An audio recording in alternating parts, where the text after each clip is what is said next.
living in Brighton. I was living in a flat that I owned. Moving back to London and moving into essentially a student house has been challenging in certain ways. At my old house, at one point there was 4 of us, but we were living in a much smaller space. At the moment, there's 7 of us living in a much bigger place. Quite a large part of that is sort of relinquishing a certain amount of decision-making power, because when you're living with 6 people, there's a multitude of opinions you have to take into account. There is also an aspect of communication. So when decisions do need to be made, occasionally there can be quite a lot of miscommunication. Things won't get cleaned up for days because no one will admit responsibility to creating a mess. So there are certain dynamics there which mean that some people do more housework than others, and I find that quite a frustrating thing, particularly when it's a gender divide.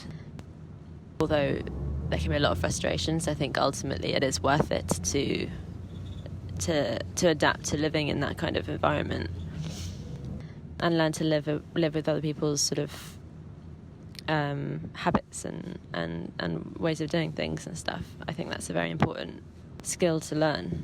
It does require hard work, and it needs to come with a certain amount of a high level of communication in order to work, I think. Another thing that's been very valuable to me is half of my current flatmates are Italian, half of them are Iranian, and they're all very, very into cooking. So generally, always, whatever's being cooked is amazing, and very different culinary skill to what I'm used to in my home. So it's been amazing, like learning, new food and new ways of eating through them. I think the biggest thing missing from home that I don't have already, and I think it's probably stability. So I've been here for 6 years and I've lived in as many houses as years I've been here, and it's just the precarious nature of housing.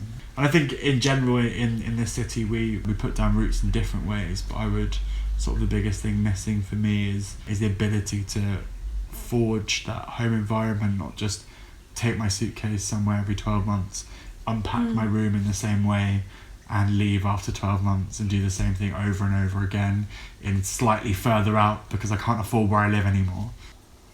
I've also lived in the smallest space possible on a tiny boat, but some of the things I loved was being and obviously I've only done this in the summer, but what I absolutely loved was being so aware of the weather, especially, if it was raining, I was confined to the indoors.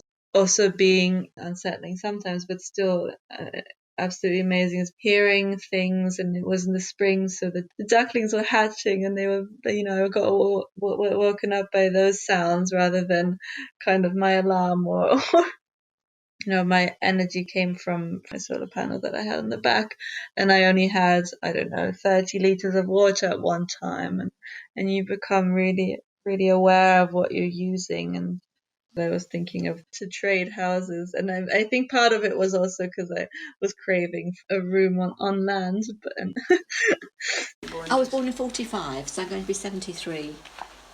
So if I was physically fit, I would have liked a computer and all the rest. Then I could look up things, and I could. Because I have difficulty with my hands, it's difficult for me to write, but if it worked the other way, I do all my letters and Christmas cards, the labels. So I do that, looking up information, like the trains, and also writing letters and things. What do I really value? Yeah. I think I value it all. I think what makes my life valuable is the family. I did have a brother who died, but I got a good sister-in-law, and I got my 2 sisters and a brother-in-law. So to me, the most precious part of my life is my family.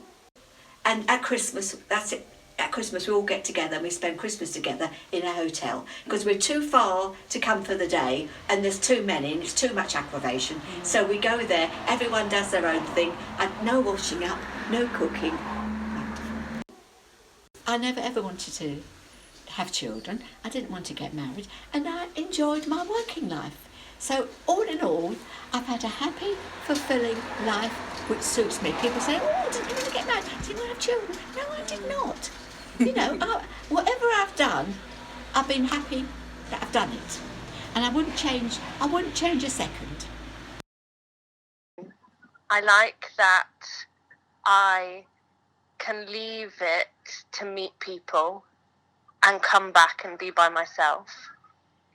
I don't like the lack of community in terms of eating, because cooking for yourself in a flat and sitting by yourself in a flat is not very nice.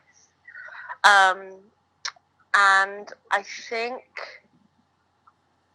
I like how high up it is. I wish I didn't have to worry about the fact that my money is just disappearing. The months go so quickly. I find that difficult. The positive thing about my space is always going to be very easy for me to sublet my room, because that's like the economy of London. Me and Paul have a kind of negotiation that my time there is sort of temporary, and how we never talk about that. How we like actualize that is from me not doing anything to the space. I'm just here for a moment. I was thinking a little bit about wanting to live with my friends, but I have an exhausting sense of worry that I'm irritating, or I need to. I don't want to be around people all the time in a living situation, because you have to go through you have to share all of the space and share all of the moods and share all of the time, and you don't have any form of escape. Well, for me, I don't feel like that, because I don't really know how to disconnect from people when I'm with them. And sharing a home environment, I am yet to be able to do that. Even though I'm willing for other people to do that around me, I still struggle with that. I still feel like I'm in the company of other people if I'm living with them. And I don't want to share necessarily the moments I feel exhausted with other people anymore, because I find that exhausting in itself. Sometimes when I was feeling maybe lonely, or I was lacking the things that for me now define home, so that's people, and that's kind of having a sense of kind of a place being a cocoon that you're safe and that you can retreat to from the outside world. And so whenever didn't have that, I felt homesick for home, Berlin. Kind of like I tried to move back, and then kind of this idea of homecoming, and finally, not being homesick maybe, and realized that I felt more strange, less at home than have ever in London over the years. Probably it was I miss my mum, I miss someone taking care of me, but in my mind it was I miss home, and I had a very visual image of that. I pictured my house and my mom and my friends and stuff like that, but Berlin as a concept, and that was home.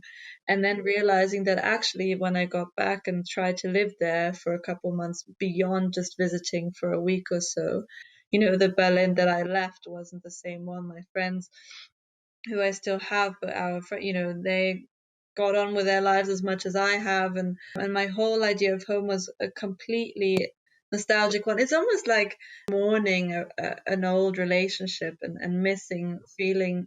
That is it, probably. It's just comfort, right?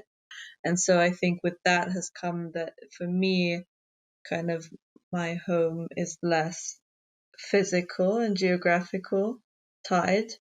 But it's also exciting, right? If you realize that maybe, it's not a specific home, it's actually more a feeling or a person or something.